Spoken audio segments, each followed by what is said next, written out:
नाज़रीन, आपका अपना मेज़बान जलाल फाहमी के उम्मीद है कि सब खैर वाक़ियत होंगे।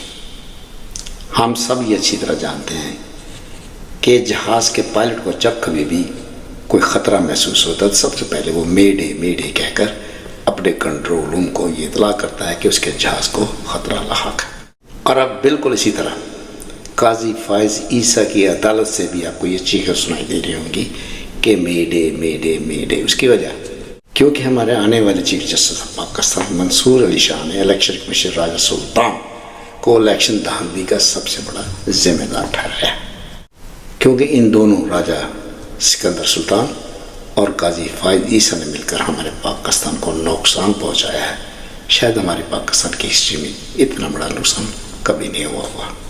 हमारे आने वाले जस्टिस जनाब मंसूर अली शाह के इस फैसले ने भी इनको ये इशारा दे दिया है कि राजा सिकंदर सुल्तान पर आर्टिकल 6 भी लगाया जा सकता है, क्योंकि इलेक्शन कमिश्नर काजी फ़ाइज़ ईसा इन चोरों के सबसे बड़े सहूलतकार हैं। प्रैक्टिस एंड प्रोसीजर, ये जो कानून तब्दील करने जा रहा था काजी फ़ाइज़ ईसा, जिसके ज़रिए से ये किसी भी जज को किसी भी मुकदमे पर तैनात कर सकता था और अपनी मर्जी के ये फैसले भी ले सकते थे।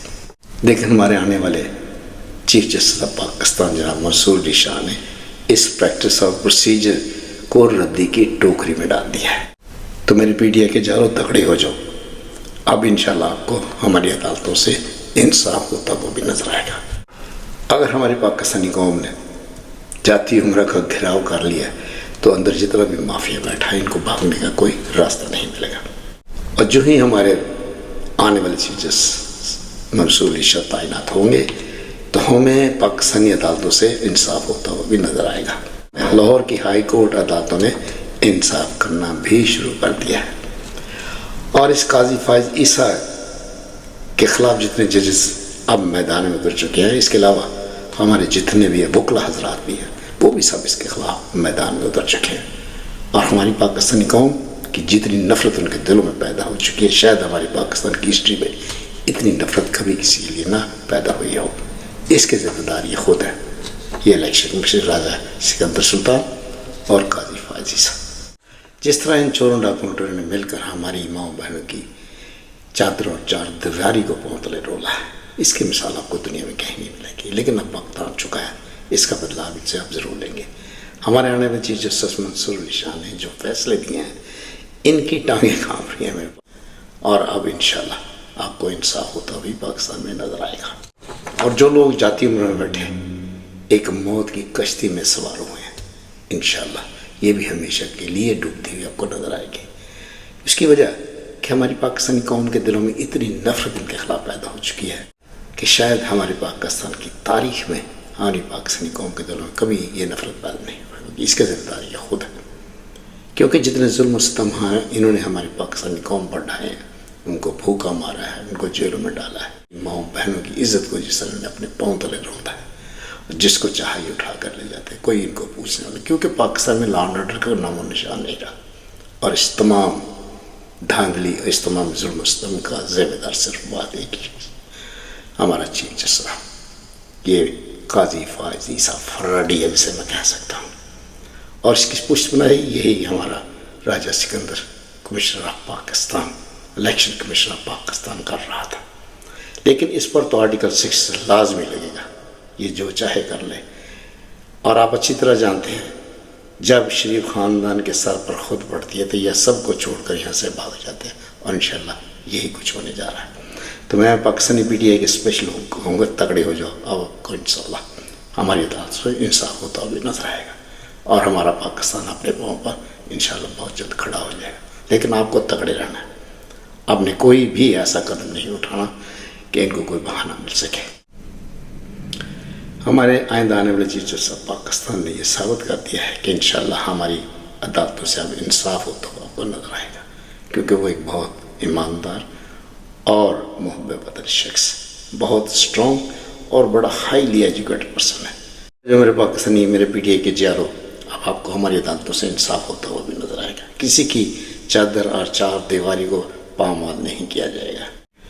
ये प्रैक्टिस और प्रोसीजर जो एक्ट लाने जा रहा था ये काजी फ़ाइज़ ईसा, इसके ज़रिए ये हर उस जज को तब्दील कर सकता था जो کہ ایمانداری سے کام کرنا چاہتا تو اپنی مرضی کے یہ فیصلے لینے کے قابل ہو سکتا تھا. اور اس کی پشت پناہی کون کر رہا تھا؟ یہ راجہ سکندر اور ہمارا سارا اندرون ملک بیٹھا ہوا مافیا.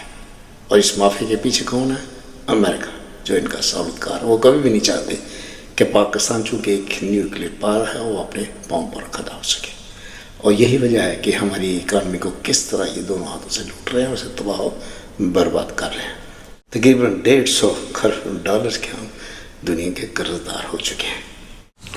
اور جاتی عمر میں بیٹھے یہ جو کشتی میں سوار ہیں، انشاءاللہ یہی کشتی اب ڈوبنے جا رہی ہے، اور آپ اپنی آنکھوں سے یہ تماشا دیکھیں گے، اور ان کو بچانے والا کوئی نہیں ہوگا. کیونکہ جتنے ظلم و ستم انہوں نے ہماری پاکستانی قوم پر ڈھائے ہیں، اور ہماری پاکستانی قوم کے دلوں میں جو نفرت پیدا ہو چکی ہے، آج تک پاکستان کی ہسٹری میں اتنی نفرتیں کبھی پیدا نہیں ہوئی. اور اس کے ذمہ دار یہ خود لوگ ہیں.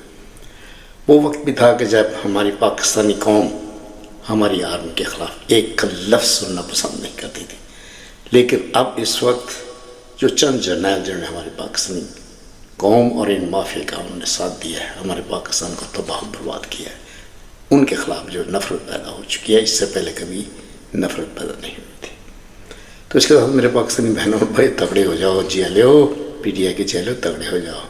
اب وقت آپ کا ہے، انصاف کا ہے، اور انشاءاللہ پاکستان بہت جلد اپنے پاؤں پر کھڑا بھی ہونے جا رہا ہے. جا چاہتا ہوں عمران خان زندہ باد، پاکستان بائے باد. Thank you. حکومت بچانے کے لیے شہباز شریف صاحب کو بہت زیادہ ضرورت تھی نواز شریف کی، اور ایسے وقت میں میاں نواز شریف جا رہے ہیں وطن واپس، یعنی برطانیہ واپس جا رہے ہیں، جو ان کے بچوں کا وطن ہے، جہاں پر وہ رہتے ہیں، عید وہاں پر گزارتے ہیں. یہاں تو صرف اقتدار لینے کے لیے آتے ہیں، جب اقتدار مل رہا ہو، اقتدار میں رہتے ہیں، اس وقت تک یہاں پاکستان میں آتے ہیں، اور اس کے بعد پھر واپس چلے جاتے ہیں. لیکن ابھی تو اقتدار ان کے پاس ہے. اب کیوں میاں نواز شریف صاحب جا رہے ہیں، برطانیہ جا رہے ہیں؟ اور ساتھ یہ خبر بھی آ رہی ہے کہ مریم نواز صاحبہ فارم 47 کی وزیر اعلیٰ، وہ بھی ساتھ جائیں گی. یہ وجہ کیا ہے؟ اس وقت میں میاں نواز شریف کیوں جا رہے ہیں؟ یہ ہے اصل بات. اس کی بات کریں گے، کیونکہ ملک میں حالات بڑے خراب ہو رہے ہیں. اب آپ دیکھیے، جماعت اسلامی نے 29 ستمبر کو ملک گیر احتجاج کا اعلان کر دیا ہے، اور دھرنے دینے کا اعلان کر دیا ہے، مختلف شاہراہیں بند کرنے کا اعلان کیا ہے. لیکن یہ بھی آغاز ہے. اس سے پہلے آپ نے دیکھا کہ عمران خان صاحب بھی کہہ چکے ہیں کہ جمعرات کو بھی احتجاج ہوگا، جمعے کو ہمارا احتجاج ہے، جمعرات کو عدلیہ کے لیے ہے، جمعے کو ہم نے اپنا احتجاج کرنا ہے، اور ہفتے کو راولپنڈی میں جلسہ کرنا ہے. اب آپ یہ دیکھیے، سب تاریخیں آگے پیچھے، یہ جماعت اسلامی اور تحریک انصاف ایک طرف جا رہے ہیں. یہ بھی ہمیں ذہن میں رکھنا ہے کہ عمران خان صاحب سے ملاقات ہوئی صدر ڈاکٹر عارف الوی کی، اور اس کے بعد عمران خان نے ان کو ٹاسک دیا کہ تمام جماعتوں کو، اپوزیشن کی جماعتوں کو ساتھ لیں، آپ ملاقاتیں کریں. اس کے بعد ڈاکٹر عارف الوی گئے تھے ابھی چند دن پہلے منصورہ، جو مرکز ہے جماعت اسلامی کا، وہاں انہوں نے ملاقات کی تھی. جب دھرنا دیا تھا جماعت اسلامی نے، تو تب بھی راولپنڈی میں وفد گیا تھا تحریک انصاف کا. تو کیا جماعت اسلامی اور تحریک انصاف اب آگے احتجاج اکٹھے کریں گے؟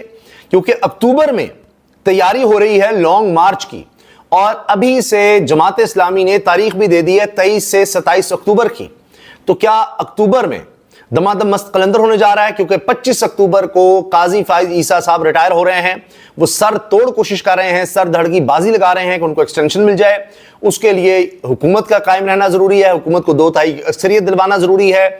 یہ سب چیزیں ہو رہی ہیں، ہر طرف اب کوشش ہو رہی ہے. لیکن لگتا یہ ہے کہ شاید اپوزیشن دیکھ لیا ہے کہ اب یہ گھی سیدھی انگلی سے نہیں نکل رہا، تو انگلی ٹیڑھی کرنی پڑے گی. لاتوں کے بھوت باتوں سے نہیں مانتے.